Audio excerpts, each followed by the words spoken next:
തോക്കുകൾ ആദ്യം വെള്ളത്തിൽ മുക്കുന്നു, പിന്നീട് മണ്ണിലിടുന്നു. അതിനുശേഷം തോക്കുകൾ പലതും ജാമായി പോവുകയും വർക്കാകാതെ വരികയും ചെയ്തു.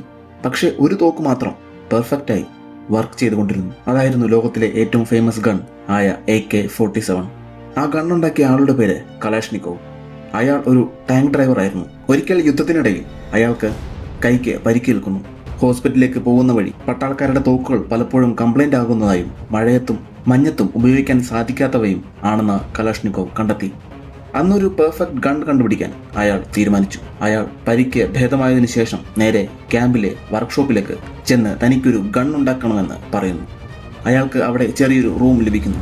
ആദ്യത്തെ 3 ദിവസത്തിനുള്ളിൽ അയാൾ ഒരു തോക്ക് ഡിസൈൻ ചെയ്യുന്നു. കുറെ ജോലിക്കാരുടെ സഹായത്തോടെ വളരെ കഷ്ടപ്പെട്ട് അയാൾ തന്റെ ആദ്യത്തെ തോക്ക് ഉണ്ടാക്കുന്നു. ഇപ്പോൾ അത് ടെസ്റ്റ് ചെയ്യാൻ പോവുകയാണ്.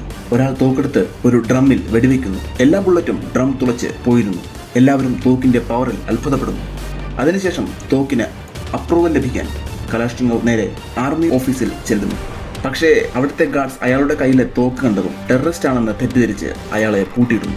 ശേഷം ഒരു ഓഫീസർ അയാളുടെ തോക്ക് ടെസ്റ്റ് ചെയ്യുന്നു. ഓഫീസർ ഷോക്കായി പോകുന്നു. ഈ തോക്ക് എല്ലാത്തിനേക്കാളും മികച്ചതായിരുന്നു. തോക്കിന് അപ്രൂവൽ ലഭിക്കണമെങ്കിൽ ആനുവൽ കോമ്പറ്റീഷന് വിജയിക്കണമായിരുന്നു. ഓഫീസർ ജനറലിനെ വിളിക്കുന്നു. ജനറലും ഷോക്കായി പോകുന്നു. ജനറൽ കലാഷ്നിക്കോവിനോട് കോമ്പറ്റീഷന് പങ്കെടുക്കാൻ അനുവാദം കൊടുക്കുന്നു. കലാഷ്നിക്കോവ് മോസ്കോവിലേക്ക് പോകുന്നു. പക്ഷേ ആദ്യത്തെ ടെസ്റ്റിംഗിൽ തന്നെ അയാളുടെ തോക്ക് പരാജയപ്പെടുന്നു. അയാൾ ഡിസപ്പോയിന്റഡ് ആകുന്നു. തിരികെ വീട്ടിലേക്ക് പോകാൻ തീരുമാനിക്കുന്നു. പക്ഷേ അയാളെ ഒരു ഓഫീസർ തടയുന്നു. വീണ്ടും കലാഷ്നിക്കോവിന് മത്സരിക്കാൻ അയാൾ അവസരം ഉണ്ടാക്കുന്നു. കലാഷ്നിക്കോവ് വീണ്ടും ഒരു തോക്ക് ഡിസൈൻ ചെയ്യുന്നു.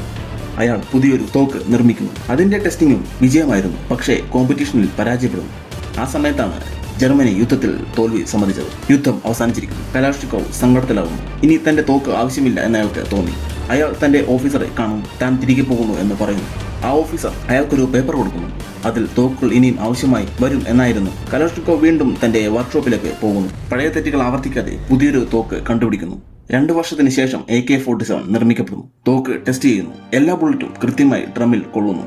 പക്ഷേ അപ്പോഴേക്കും ഗാർഡ്സ് അയാളെ പിടികൂടുന്നു. തോക്ക് ടെസ്റ്റ് ചെയ്യാൻ അയാൾക്ക് അനുവാദം ഇല്ലായിരുന്നു. പക്ഷേ കലാഷ്നിക്കോവ് തന്റെ വിജയത്തിൽ സന്തോഷത്തിലായിരുന്നു. കലാഷ്നിക്കോവിനെ ജനറലിന്റെ മുൻപിൽ കൊണ്ടുവരുന്നു.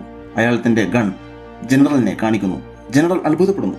ഇത്തരം പവർഫുള്ളായ തോക്ക് വളരെ സിമ്പിൾ ആയിരുന്നു. ജനറൽ അയാളുടെ തോക്കിനെ കോമ്പറ്റീഷനിൽ പങ്കെടുക്കാൻ അനുമതി കൊടുക്കുന്നു. എല്ലാ തോക്കുകളും വെള്ളത്തിലിട്ട് മണ്ണിലിട്ട് ഷൂട്ട് ചെയ്യുന്നു. ബാക്കിയെല്ലാം പരാജയപ്പെടുന്നു. അവസാനം AK-47 പെർഫെക്റ്റ് ആയിട്ട് ഷൂട്ട് ചെയ്യുന്നു. കലാഷ്നിക്കോവ് വിജയിക്കുന്നു. AK-47 കൂടുതൽ ഉൽപ്പാദിപ്പിക്കാൻ തുടങ്ങി. വർഷങ്ങൾക്ക് ശേഷം ഒരു പരേഡിൽ തന്റെ കണ്ടുപിടിച്ച തോക്കുകൾ പിടിച്ചു നിൽക്കുന്ന പട്ടാളക്കാർക്കിടയിൽ നിന്നുകൊണ്ട് കലാഷ്നിക്കോവ് രാജ്യത്തിന്റെ ആദരവ് ഏറ്റുവാങ്ങി. ലോകത്തിലെ ഏറ്റവും ആളുകൾ ഉപയോഗിച്ച തോക്കായി മാറി AK-47. മാത്രമല്ല ഏറ്റവും കൂടുതൽ ആളുകളുടെ മരണത്തിന് ഉത്തരവാദി.